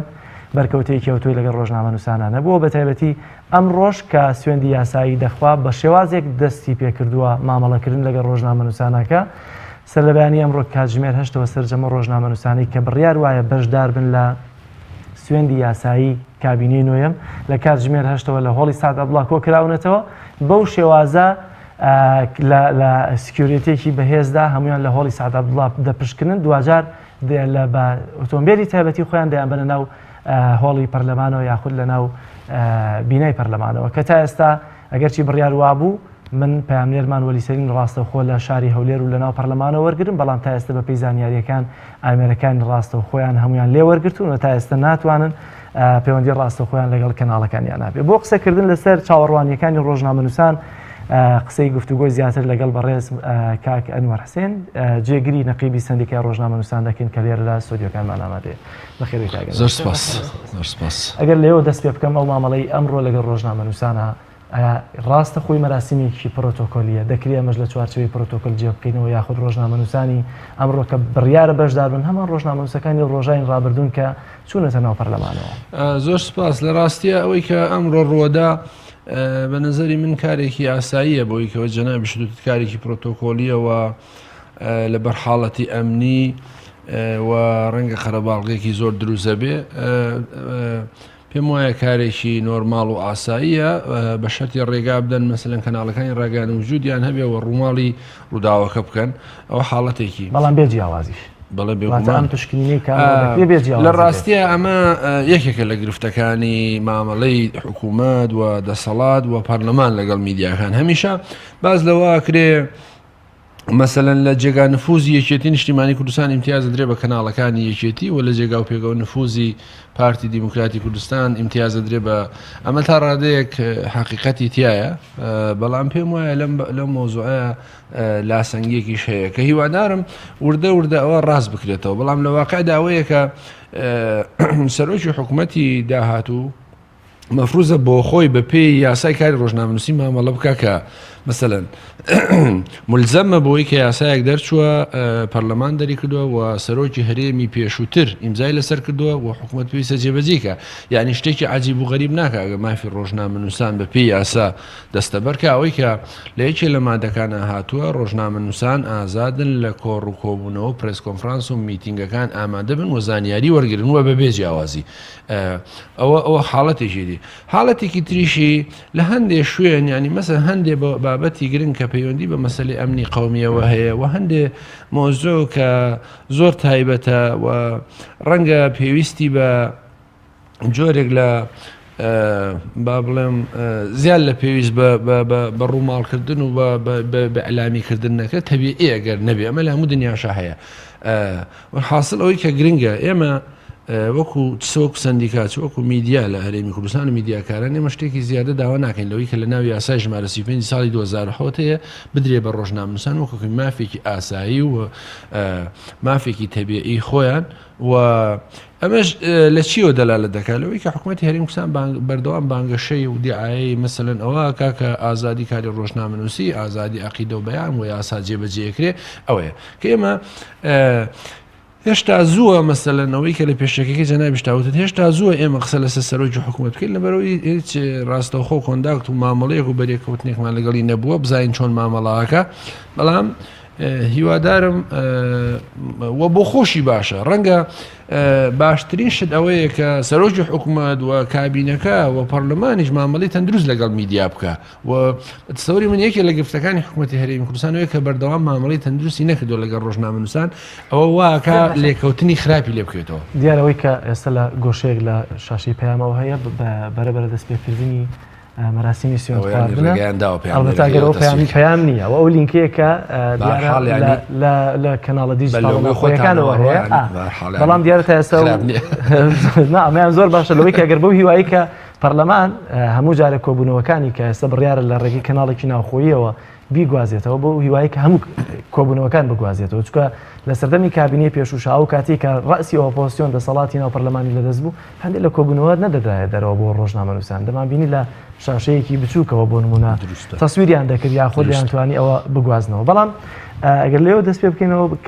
بۆ نمونە خودی سەرۆکی کابینەکانی ڕابردوو بەریەکەوتنیان لەگەڵ ڕۆژنامەنووسانە زیاتر با بڵێن پەیوەندیەکی باشتریان هەبوو بەڵام لە هەمان کاتە داهاتە سەر کۆبوونەوەیەک یاخود بەرژەوەندیەکی حزبەکانی خۆیان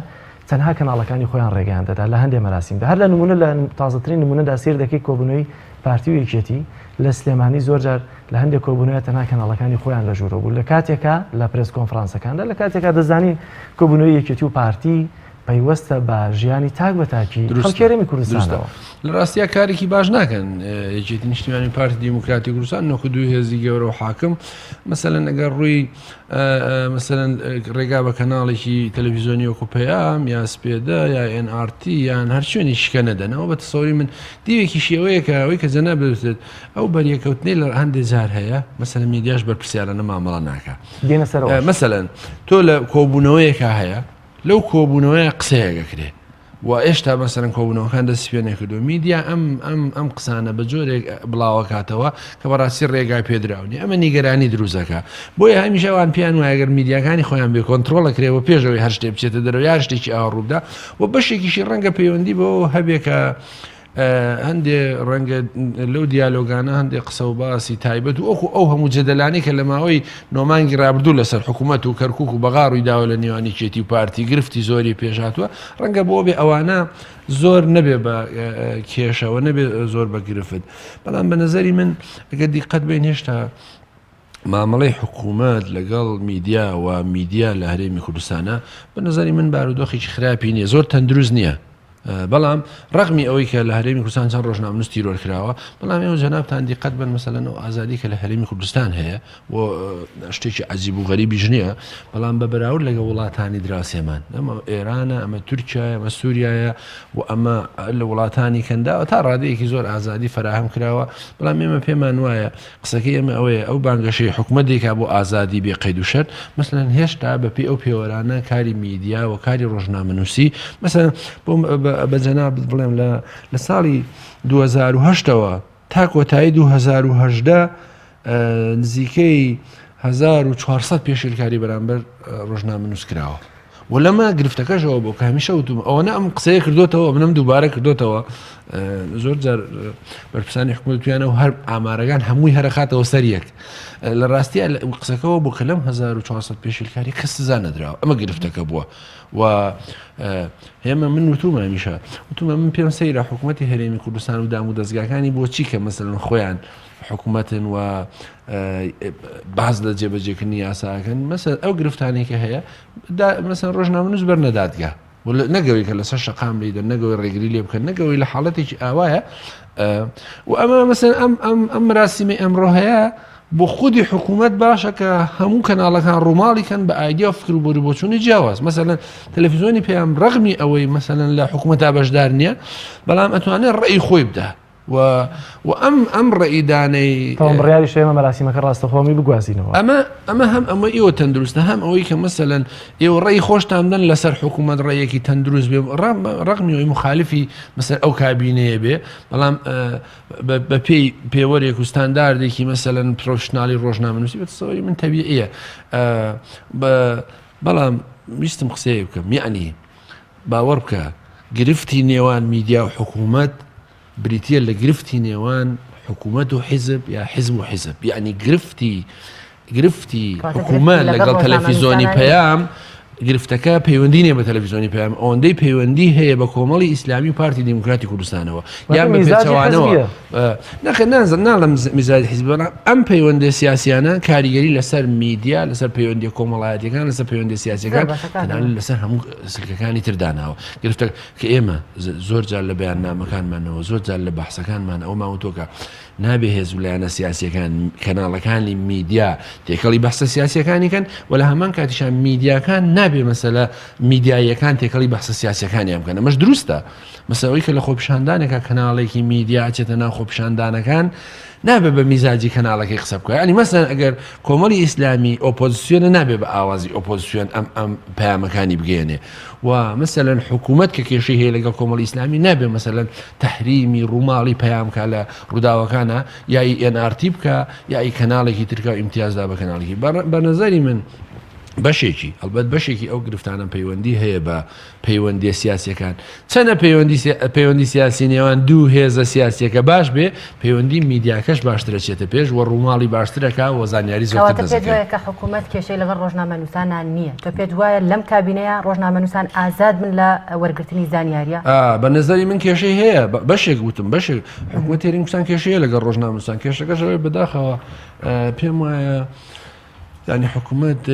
هەندێک زاتوشی ئەو وەهما بێ کە ڕۆژنامەنووس دژمنێتی بەو دلیلی کە مەسەلەن بە میزاج و بەخواستی ئەو هەواڵەکان ڕووماڵ ناکا و دای ناڕێژێ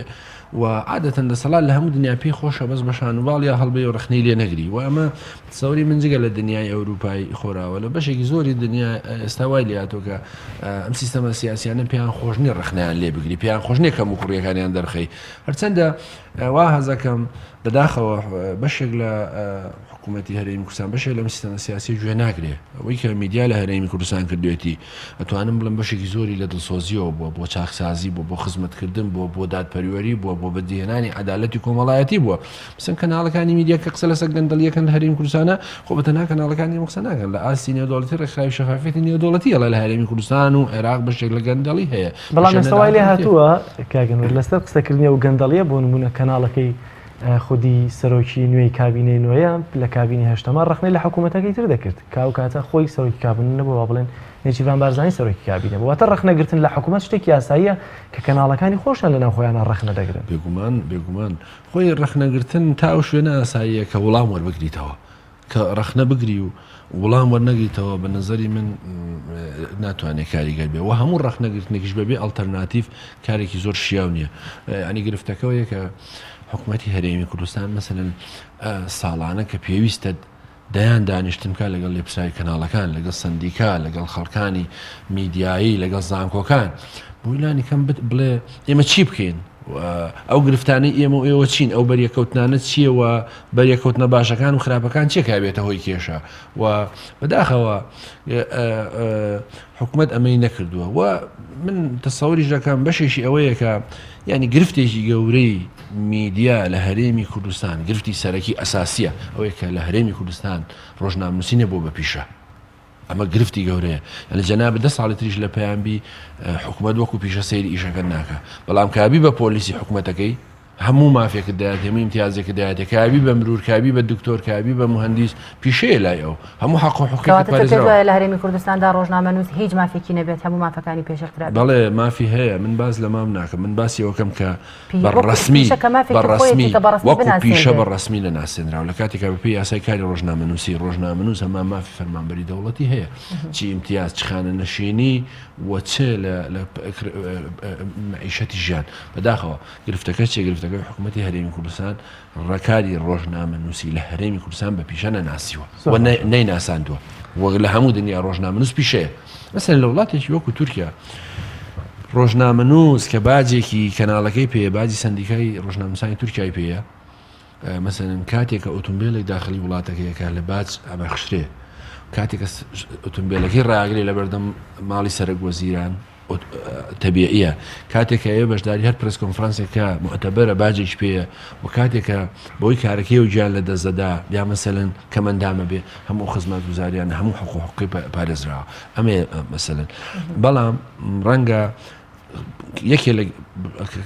180 پەیوەندیەکە گرفتەکە حکوومەتە بەڵام 120ەکەی پەیوەندی بە سندیکای ڕۆژنامەنووسان و کەناڵەکانەوە هەیە کە لە تورکیا لە جەمعیەتی 8 ملیۆنی 8,000 ئەندامی هەیە بەداخەوە لە هەرێمی کوردستان سندیکاکەی ئێمە کە جەمعیەتەکەی ئێستا 5,700,000 نزیکەی 8,000 ئەندامی هەیە بەداخەوە لە هەرێمی کوردستان جگەلێک کە حکوومەت کارەکە بە پیشە بەڕەسمی ناناسێ سندیکا و کەناڵەکانی ڕاگەیاندنی ژوای لێ هاتووە هەموو کەس بەڕەسمی بە ڕۆژنامەنووس ناسن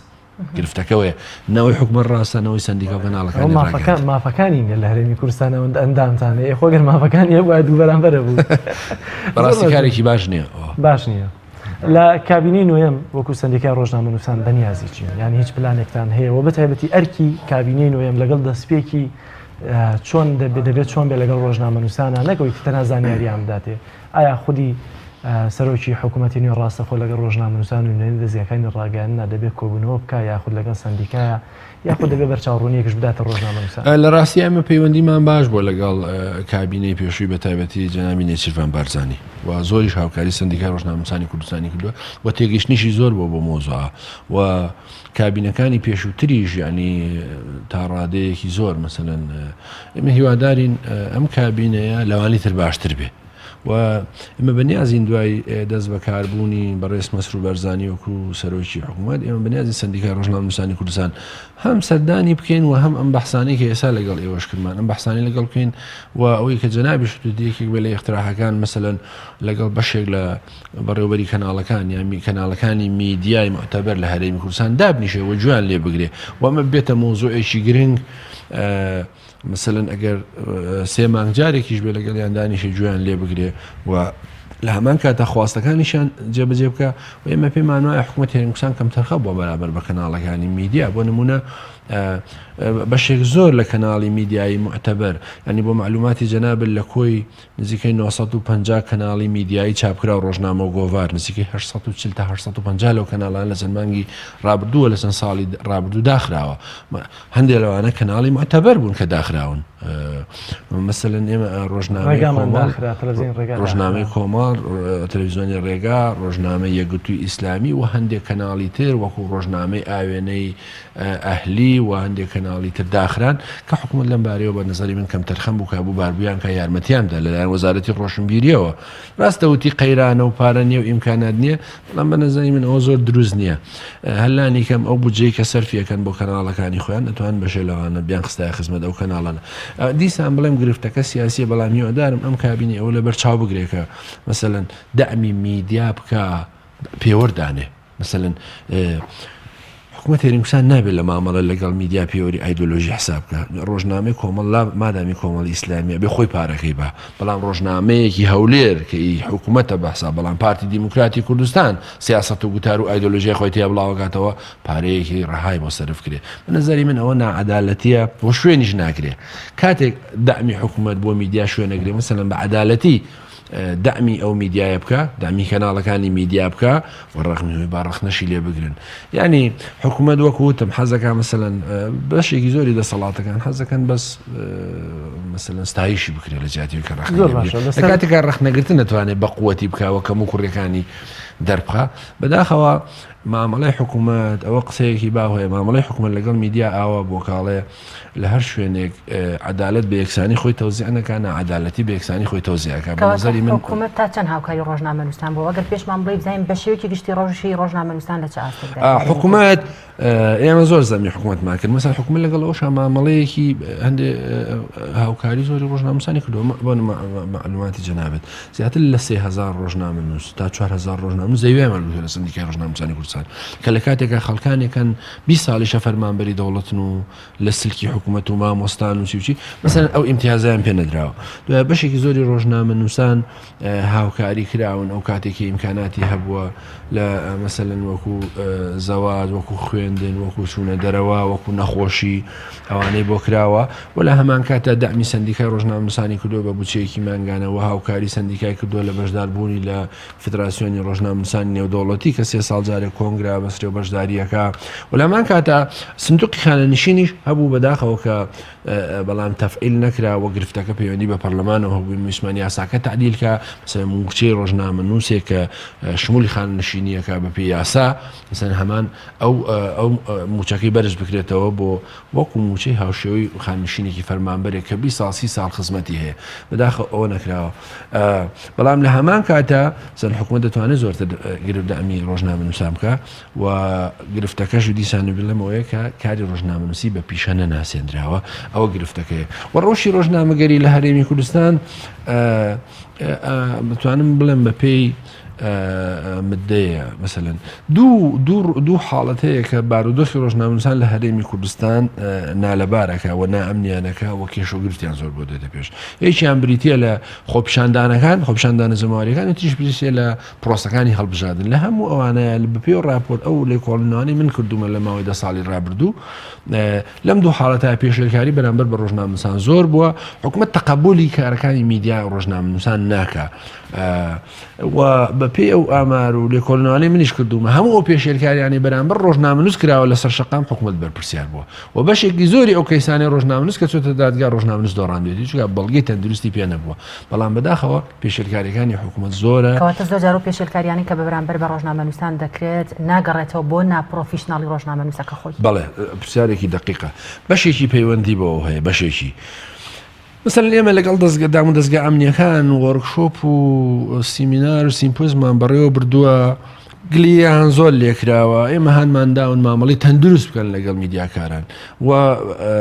ئەو ڕەخنانەی ئێمەشیان قبول کردو بەڵام مەسەلەن چەند نمونەیەکیان هێناوەتەوە مەسەن یەکێ لە ئەفسەرەکان وتی لە کاتی خۆپیشاندانێک لە سلێمانی مناڵێک لە ناو خۆپیشاندانەکەیە بووە من ویستومە باوەشم پیا کردو دووری بخەمەوە بۆی بەردی بەرنەکەوێ مەسەلەن زەرەری پێنەگا مناڵە بواتۆتە خۆپیشاندانەکان ئەڵێ کاتێک ڕسمێکم گیراوە بڵاو بۆتەوە ئەڵێ ئەفسەرێکی مەسەلەن ئاسایش یا پۆلیس مناڵێک ئەفرێنێ بەتەسەوری من ئەمە تەندروست نییە مامەڵەیە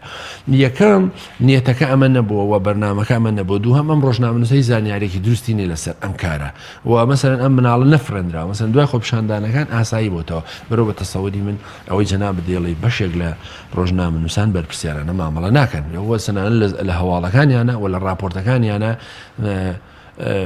وەکوتم بەشێکی زۆر لەو کەیسانی ڕۆژنامەنووس کە لە دادگان و بە پێوەی کە سندیکە ئاگادارە و مەسەلەن لیژنەیەکی شارەزا پسپۆر پێکێنرێ بۆی کە کامە تەشیر کراوە بەشێکی زۆری ڕۆژنامەنووسەکان غەرامە کراون و مەسەلەن نانتوانیوە سابتیکەن هەواڵەکە سەرچاوەکەی کوێ زانیارەکەی کوێ دۆکۆمنتەکەی کوێ و لەگەڵەوەشە هەندێک کەسەیە بۆ معلوماتی جەنابێت ینی مەسەلەن باجەکەی ئێوە باجەکەی ئێمە باجەکەی کەناڵەکەی من باجەکەی کەناڵە حیزبیەکان و ئەهلیەکانی بەکارهێنەوە بۆ کاری شخصی وتسەوەری من ئەمەش کارێکی پرۆفشناڵانە نییە مەسەلەن ڕۆژنامەنووسی لە هەمان کاتا چۆن میهنەیە و هەمان کاتا پیرۆزی و مقدساتی خۆیەیە کە پێویستە مەسەن ڕێز لەوە بگری کەناڵێکی تۆ ڕۆژنامەنووس باجێکی ئێرە لە گیرفانتایە بەڵام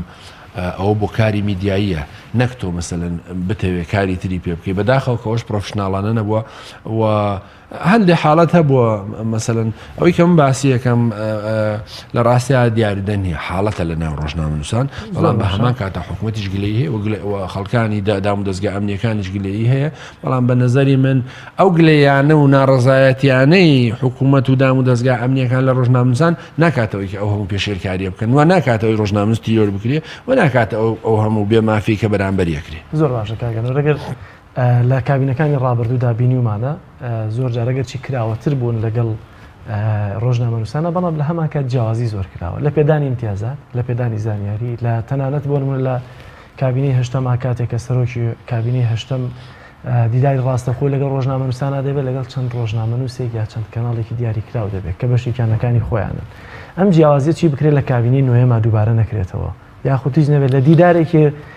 ڕوبەڕووی سەرۆکی حکوومەتدا باجیاوازی زانی یەکەم بەڕاستی امتیازیان نەداوە مەسەن هیچ امتیازێکی ویان نەداوە بە من کە جیاوازتر بێت لە تۆ ئەو مەسەن من نازانم بەنسبەت امتیاز بەنسبەت ئەوەی کە مەسەلەن ئەگەر پێ دوای بێ ئێوە بانگ نەکراون مەسەن ئەگەر پەیوەندی مامۆستا عەلی باپیر و کاک مەسعود ئاسایی بێت ئێوەش بانگ کرێن وەکوتم یعنی پەیوەندی مامۆستا سەڵاح کاک مەسعود ئاسایی بێتەوە و ئەمە بجاری وایە مەسەلەن ئەمە جاری وایە جاری وایە پرێس کۆنفرانسێک بووە پرێس کۆنفرانسێکی سەرۆکی حکوومەت بوو مەسەن کەناڵەکانی دیش بانگ نەکراون بۆ پەیوەندی یەکێتی پارتی خراپ بووە وەکوتم بەڕاستی ئەمە کارێکی باش نییە و کارێکی شیاویش نییە بەڵام پەیوەندی سیاسەکان لەکوێ باش بوون پەیوەندی کەناڵەکانی ڕاگەیاندن و پەیوەندی مەکتەبی سیاسی و حیزبەکە و هەمووی بەرەو باشیەتی و پێچەوانەکەشی ڕاستە ڕۆژنامەنووسان پێوەستە بە حیزبەکەیانەوە هەرکاتە حیزبەکانیان بەیەکەوە کۆک بنەوە کاتەوان بە ئازادیەتوان زانیاری بەدەست بەشی خۆشت جەنابی بشت دەزانی متوانم بڵێم 180 کەناڵەکانی ڕاگەیاندن لە هەرمی کوردستان کەناڵی ئیدۆلۆژین یا بەواتایەکتر بڵێم کەناڵی حیزبن و ئەمە عیب نییە بە تەسەوری من کارێکی نەشیاو نییە بەڵام واقعیەتەکە ئەوەیە کە لە دنیا میدیا بێلایەنە و میدیا سربەخۆیە بەڵام دیسانیش ئەمە ناکاتەوەی مەسەلەن کە تۆ کەناڵێک کە ئۆپۆزیسیۆنە لە دەرەوەیە پەیوەندی سیاسیەکان باش نییە مەسەلەن بایکۆتی کەی تەحریمی کەی نێڵی بەشداری پرسەکە بکە لەگەڵ ئەوەشە ئێمە وەکوتم هێشتا زووە کە ئێمە مەسەلەن قسە لەسەر ئەم کابینێ بکەین هێشتا زووە قسە لەسەر سەرۆکی حکوومەتی تازە بکەین بزانین چیەکە و با بزانین چۆن مامەڵەکە لەگەڵ ڕۆژنامەنووسان ئێمە سەرنجەکانی خۆمان نەخەینە سەر و مەسەلەن ئەگەر ئێمە هاوکاری ڕۆژنامەنووسان و کەناڵەکانی میدیا و سەندیکا بکە ئێمە ڕێز لەو بۆ چوونە یەگرین دڵنیان ستایشی ناکەین بەڵام ئەگەر مەسەلەن ئەمەی نەکرد ئێمە ناتوانین مەسەلەن ڕخنە بگرین و قسەکانی خۆمان بکەین و من دڵنیاشم یعنی یەقینم هەیە کە حکوومەت و بەرپرسانی هەرێم و بەشێکی زۆرش لە دنیای سیاسی خۆرڵات زۆر ئیزعاجە بن بە ڕەخنەگرتن و نووسین و ینی زۆر قبولی جاری وایە مەقالێک ناکاکە لە ڕۆژنامەیەک لەسەری نووسراوە ئەگەر واقعیش بێ جاچجایەوەی کە ناواقعی بێ لەبەرەوە هیوادارم مامەڵی تەندروستکەن و قسەکە ئەوەیە کە بەڕاستی یعنی حکوومەتی هەرێمی کوردستان ئەبێ بزانێکە پشتیوانی و دەمی میدیا و بەهێزی میدیا بەشێکە لە پایە ئەساسیەکانی دیموکراسی ئەوەی کە حکوومەتی ڕاگرتۆ بە تەنها جەزم و ئیرادە و قووەتی حکوومەتی هەرێمی کوردستان نیە کەناڵەکانی میدیاش بەشێکن هێزە سیاسیەکانیش بەشێکنەوە زۆر سپاس بۆ بەڕێز کاک ئەنوەر حسێن جێگری نەقیبی سندیکای ڕۆژنامەنووسانی کوردستان سپاس بۆ زانیاریەکشمانەیە کە دەچینە لای زانیاریەکە و کۆتایی با بەرنامەکانمان دێنین بڵێ زانیاری نامەیەک لە باوکو و دایکێکەوە بۆ منداڵەکەی دەنووسێت کاتێک کە پیر ئەبم هیوادارم لێم تێبگەیت و ئارام و لەسەرخۆ بیت لەگەڵم هەندێک جار قاپێگەشکێنم یان شۆربایەک ئەڕژێنمە سەر جێگەکەم ئەنقەز نییە لەبەرەوەیە چاوەکانم کەس بوون هیوادارم هاوار نەکەی بەسەرما مرۆڤی پیر هەستی زۆر ناسکە و زویر ئەبێت کاتێک گوێم گران بوو لەوە تێ نەگەیشتم کە پێم ئەڵێیت هاوار مەکە بەسەرما تکا ئەەکەم بۆم دووبارە بکەرەوە جەرگەکەم لێم ببوورە لەمەش زیاتر پیرە بم کاتێک ئەژنۆکانم بێهێزە بن هیوادارم یارمەتیم بدەیت تا هەستم وەک چۆن من یارمەتیم دای تا پێت گرت ئارام بە لەگەڵم کە هەندێک جار لەبەر خۆمەوە ڕێنەم ئەکرد هیوادارم گوێم لێ بگریت و گاڵتەت لێ نێت ئەها تۆش بە منداڵی کە داوای میزەڵانێکە دەکرد هەرە دوت و ئەدوتەوە من قەت تااقەتم لە ورتەورت و گوڕگاڵت نەئەچوو بمبەخشە ئەگەر بۆنم ناخۆش بوو بۆنم وەک بۆنی هەر پیرێکی تر وایە زۆرم لێ مەکە بۆ خۆشتن لەشم لاوازە مرۆڤ کە پیر بوو زوو سەرمای ئەبێت و نەخۆشەکەوێت لێم تێبگە و تووڕە مەبە ئەها بە منداڵی کوناو کونڕامە کرد بە دواتە چونکە نەت ئەویست خۆت بشەوت و خۆت ئەشاردەوە ڕۆڵەکەم ئەزانم ئێشت زۆرە بەڵام خۆزگە ئەگەر کاتی زیادت ئەبوو قسەت لەگەڵە کردم ئەگەر بۆ چەند دقەیەکیش بێت زۆرە من هەمیشە تەنهام و لەگەڵ خۆمم کاتێک دەیت ئیدی نەخۆش ئەکەوم و ئەکەومە سەر جێگا هیوادارم بە تەحمل بیت لەگەڵم و ئاگات لێم بێت ئەبێت بمبووری ئەگەر بێمە بەس جێگەکەم تەڕ کرد یان خۆم پیس کرد ئەوەندەم نەماوە لە ژیان ئەم ماوەیە سەبر بگرە لەگەڵم هەرچۆنێک بێت نامەوێت لەوە زیاتر بژیم وەختێک سەرەی مردنم دێت هیوادارم دەستم بگریت و هێزم بدەیتێت تا بتوانم بمرم خەمت نەبێت ئەگەر لەو دنیا خوددام بینی بۆت ئەپاڕێمەوە و داوا ئەەکەم ئاگای لێت بێت. بینەرانی عزیز سپاس بۆی کە تام ساتی بەرنامە لەگەڵمانە بوون تا ڕۆژێکی نوێ بەرنامێکی نوێ دیکە بەخوای گەورەتان ئەسپێرین خواتان لەگەڵ.